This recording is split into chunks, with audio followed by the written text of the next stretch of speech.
KP Chaudhary आप सब जानते हैं, उन्होंने लखनऊ में एक बड़ा ऐलान किया है।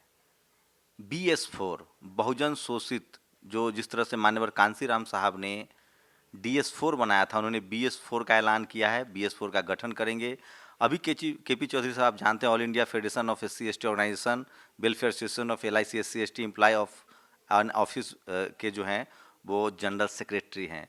और लगातार बहुजन आंदोलन को पूरे देश में जहाँ भी कार्यक्रम हो, उनका अपना एसोसिएशन जहाँ भी कार्यक्रम जाते हैं, तो दो बड़े अनाउंसमेंट उन्होंने किए हैं। BS4 का गठन हो सकता है और दूसरा वालिक डॉक्टर अंबेडकर प्रेरणा केंद्र का निर्माण है, जिसका बजट 15 करोड़ रुपए तय किए गए हैं। इन्हीं दोनों मुद्दों पर हम बात करेंगे। सर, लखनऊ आप गए थे। लखनऊ फर्टाइल लैंड है। मान्यवर साहब ने भी वहीं से पॉलिटिकल अगर राजनीति की बात करें तो उन्होंने शुरुआत की, सफलता पाई, यूपी में सरकार रही, मायावती 4 बार मुख्यमंत्री बनी। अब आप BS4 का आपने अनाउंसमेंट किया है लखनऊ में जाकर, क्या है पूरा रोड मैप, क्या है प्लान? देखिए, सबसे पहले तो मैं अपने सभी देशवासियों को जय भीम नवोदय कहूँगा। और साथ साथ जैसा भी आपने कहा कि पिछले दिनों जो मेरा लखनऊ का भी दौरा था, उसमें सारे उत्तर प्रदेश और उत्तराखंड के हमारे कार्यकर्ता वहाँ इकट्ठे हुए और सभी लोगों ने इस बात की वकालत की और इस बात के लिए सभी लोगों ने एक निर्णय लिया कि मान्यवर काशीराम जी आज हमारे बीच नहीं हैं, लेकिन उन्होंने अपनी नौकरी छोड़ करके और सरकारी कर्मचारी अधिकारियों को इकट्ठा करके DS4 यानी दलित शोषित समाज संघर्ष समिति का गठन किया। आज हमारे पास में पिछले 35 साल का अनुभव है। पूरे देश और दुनिया के कोने कोने में जाकर हमको अपने लोगों के बीच बात करने का अवसर मिला है। बहुत सारे सामाजिक संगठनों के मंच पर जाकर के हमने समाज की आवाज़ को उठाने की कोशिश की है। जैसा कि आप कई बार कहते हैं कि मेरा तो ये सौभाग्य रहा है कि बाबा साहब अम्बेडकर के आशीर्वाद से मैं दुनिया के सबसे बड़े फोरम यानी यूनाइटेड जो ये आपका अमेरिका में जो आपका सबसे बड़ा ऑर्गेनाइजेशन है पूरी दुनिया का, उसमें भी मुझे 2 बार जाकर के अपनी बात रखने का मौका मिला। मैं एक बार ब्रिटिश पार्लियामेंट में भी मुझे एड्रेस करने का मौका मिला, एक बार कनाडा पार्लियामेंट में बात करने का मौका मिला और देश के कोने कोने में मुझे विभिन्न संगठनों द्वारा समय समय पर मुझे बुलाया। तो सभी सरकारी अधिकारी कर्मचारी पूरे देश में फैले हुए हैं, जिनकी संख्या एक समय में 40 लाख थी और उनके परिवारजनों को अगर हम जोड़ दें तो ये संख्या करीब 8 करोड़ के आसपास बैठती है। तो ये एक बहुत बड़ा समूह है जो सरकारी अधिकारी कर्मचारियों के माध्यम से हमारे साथ में वर्षों से जुड़ा हुआ है। 1997 में ये संगठन बना था, जब आरक्षण विरोधी आदेश आए थे। उनको वापस करने के लिए पूरे देश के लोगों का हमको समर्थन मिला था और लाखों लोग दिल्ली की सड़कों पर आए थे। उसके बाद सरकार को संविधान में 3 संशोधन करने के लिए मजबूर होना पड़ा, तब जाकर के आरक्षण हमारा SC/ST का बचा। आज जो स्थिति है कि देश में राष्ट्रीयकरण जो जिस समय आया था, उस समय हमारे SC/ST समाज के लोगों को सरकार की नौकरी माने का अवसर मिला, लेकिन अब क्योंकि सरकार की जो भी मजबूरियां हैं, अब निजीकरण की आंधी है, सरकारी क्षेत्र खत्म हो रहा है और सरकार की तरफ से निजी क्षेत्र में आरक्षण की कोई पहल नहीं की जा रही है। ऐसा लगता है कि फिर समाज को इकट्ठा करके एकजुट करके सामाजिक शक्ति बनाने की आवश्यकता है और इसी बात को सामने रखते हुए सभी लोगों का ये निर्णय है कि अब इसमें BS4 यानी कि DS4 की जगह BS4 मान्यवर काशीराम जी ने दलित शोषित समाज संघर्ष समिति बनाया और अब हम लोग बहुजन समाज शोषित संघर्ष समिति का हम लोग गठन करने का हम लोगों ने निर्णय लिया है। साथ साथ इन सभी गतिविधियों को संचालित करने के लिए दिल्ली NCR के अंदर एक कौशाम्बी एक जगह है जो कौशाम्बी मेट्रो के साथ है, वहां पर हम लोगों ने डॉक्टर अंबेडकर बहुजन प्रेरणा केंद्र बनाने का निर्णय लिया है। ये 6 मंजिली इमारत होगी, जिसमें बेसमेंट के अंदर हम लोग एक कॉन्फ्रेंस हॉल बनाएंगे जिसमें 500 लोग एक साथ बैठ सकते हैं। ग्राउंड फ्लोर पर हम लोग मीडिया सेंटर, बौद्ध विहार और बाकी और जो एडमिनिस्ट्रेटिव ब्लॉक बनाएंगे। उसके ऊपर डॉक्टर अम्बेडकर पुस्तकालय की स्थापना हम करेंगे। उससे ऊपर वाले फ्लोर पर हम लोग 100 लोगों के लिए गेस्ट हाउस का स्थापना कर रहे हैं और उसके ऊपर 100 बच्चों के रहने के लिए हम लोग हॉस्टल बना रहे हैं। और सबसे ऊपर वाले फ्लोर पर हम लोग जो है IAS सिविल सर्विस सेंटर है, इंजीनियरिंग और मेडिकल की तैयारी के लिए बच्चों के लिए फ्री ऑफ कॉस्ट जो है ये सारी व्यवस्थाएं, जिससे बच्चे वहाँ पर पढ़ें, रह करके पढ़ें। वहाँ पर सिविल सेंटर बच्चों के लिए सिविल सर्विस में जाएं, इंजीनियरिंग में जाएं, मेडिकल में जाएं। बच्चों को टेक्निकल जो है हम लोग वहाँ पर एक ट्रेनिंग देने का, हम एक कोचिंग देने की व्यवस्था भी कर रहे हैं। और ये पूरा का पूरा कार्यक्रम समाज के सहयोग से और समाज के लिए, यानी समाज के द्वारा और समाज के लिए ही ये तैयार किया जा रहा है, समाज को पूरी तरह समर्पित किया जा रहा है। सर, ये BS4 कब तक अमली जामा पहन जाएगा? रजिस्ट्रेशन का प्रोसेस होगा वो कब तक शुरू हो जाएगा? और ये जो बाबा साहब अम्बेडकर केंद्र बना रहे हैं जो दिल्ली एनसीआर में होगा, इसका कितना बजट है और लोग अगर कंट्रीब्यूट करना चाहे तो वो किनसे संपर्क कर सकते हैं? देखिए, इसमें जो हमारा 14 अप्रैल बाबा साहब अम्बेडकर जी का जन्मदिन है और हम BS4 का जो सारी जो आपने लीगल जो चीज़ें हैं सारी पूरी करके हम 14 अप्रैल के दिन इसको डिक्लेयर करने का हम लोगों ने सोचा है। और इसमें जगह जगह अब हम लोग मीटिंग कर रहे हैं, लोगों को मोबिलाइज कर रहे हैं, सभी लोगों को एकजुट होने की बात हो रही है।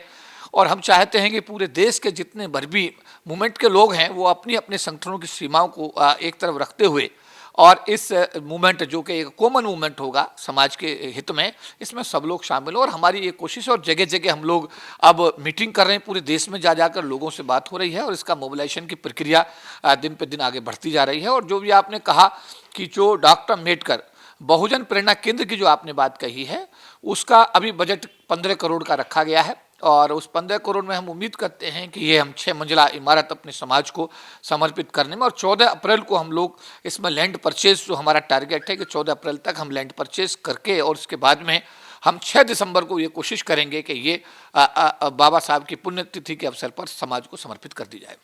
कोई लोग जो मदद करना चाहें, जो लोग इसमें सोशल कंट्रीब्यूशन इकोनॉमिकल कंट्रीब्यूशन करना चाहें, वो किनसे संपर्क कर सकते हैं? देखिए, इसके लिए तो अब आज के जो टेक्नोलॉजी का युग है, आज के डेट के अंदर तो कोई आदमी अगर चाहता है, बहुत सारे देश और विदेश से बड़े लोगों के टेलीफोन आ रहे हैं, लोग इसमें बड़ा पॉजिटिव हैं, लोग बड़ा सहयोग करने की बात कर रहे हैं।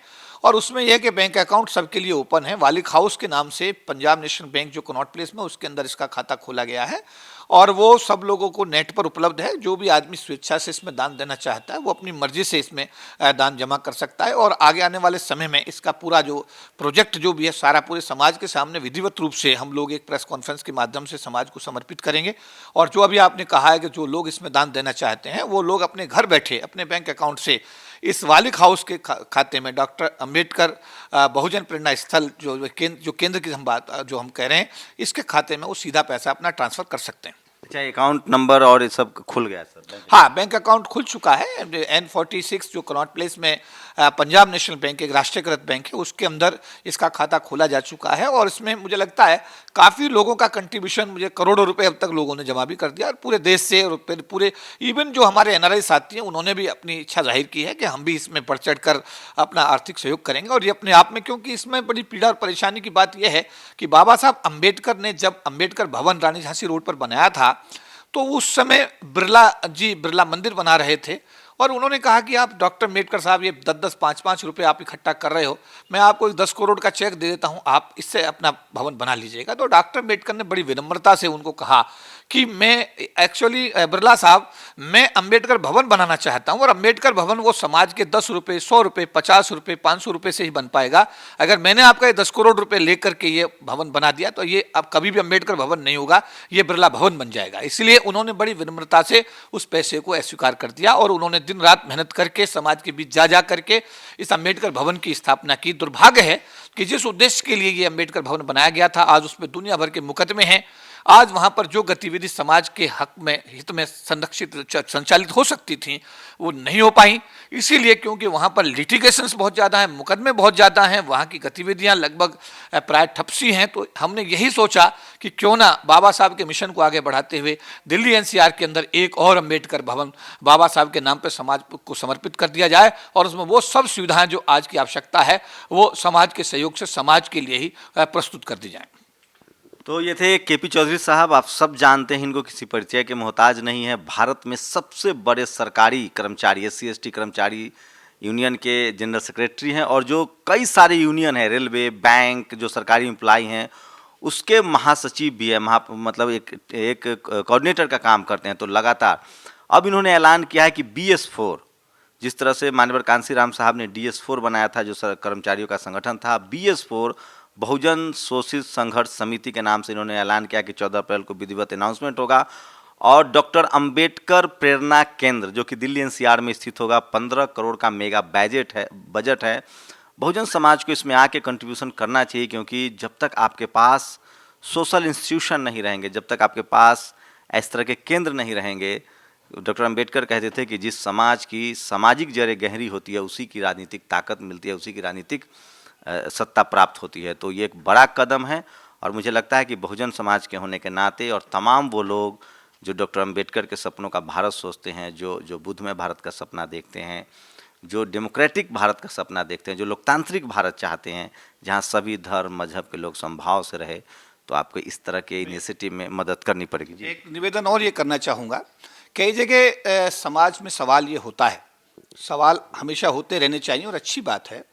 जब हम लोग इस कनॉट प्लेस के अंदर ये बाबा साहब अम्बेडकर के नाम पर इस जगह का हम निर्माण कर रहे थे, क्योंकि ये जगह भारत सरकार की है, भारतीय जीवन बीमा निगम की है, लेकिन हमने समाज के सहयोग से भारतीय जीवन बीमा निगम से इस जगह को लिया और यहाँ पर डॉक्टर अम्बेडकर मेमोरियल हॉल जो 150 लोगों की कैपेसिटी का है, कम्प्लीटली एयर कंडीशनड है। दूसरा संत गुरु रविदास जी के नाम पर हॉल है जिसकी कैपेसिटी 100 लोगों की है। और इसमें समाज के लोगों, जब हमने तैयार करके समाज के लोगों को फ्री ऑफ कॉस्ट समर्पित किया, तो समाज के सभी संगठनों ने यहाँ आकर के, इवन मैं कहूँगा कि भारत के पूर्व चीफ जस्टिस के.जी. बालाकृष्ण साहब, जो अपने आप में एक बड़ी शख्सियत माने जाते हैं, उन्होंने भी जब दिल्ली में कहीं जगह नहीं मिली तो इसी कनॉट प्लेस में आकर के बच्चों को फ्री ऑफ कॉस्ट लीगल जो क्लासेस थी, कोचिंग क्लासेस थी, उन्होंने 5 साल से यहाँ पर वो बच्चों को लॉ की क्लासेस दे रहे हैं। तो ये जगह जब हमने बनाई थी तो हमें शायद इस बात का उस समय इस बात का हम भी खुद एहसास नहीं कर पा रहे थे कि जगह समाज के लिए मील का पत्थर साबित होगा, लेकिन बड़ी खुशी हुई कि कनॉट प्लेस जैसी जगह, जो दिल्ली का, देश का राजधानी दिल्ली का दिल कनॉट प्लेस है, वहाँ पर हम डॉक्टर अम्बेडकर मेमोरियल हॉल, संत गुरु रविदास मेमोरियल हॉल और ये सब चीज़ें बना करके समाज को फ्री ऑफ कॉस्ट जब समर्पित कर पाए तो उससे हमारा हौसला बढ़ा। और सब हमारा हौसला जब बढ़ा तो उसके बाद में हमने बाबा साहब अम्बेडकर से प्रेरणा लेकर के एक बार ये संकल्प लिया है कि हम अपने समाज को एक बार पुनः डॉक्टर अम्बेडकर जो बहुजन प्रेरणा केंद्र की जो बात हम कर रहे हैं, वो हम 6 दिसंबर 2021 तक अपने समाज को समर्पित करने का हमने संकल्प लिया है। और हमें विश्वास है कि समाज के सहयोग से निश्चित रूप से समाज की धरोहर समाज को समर्पित करने में निश्चित रूप से कामयाब होंगे।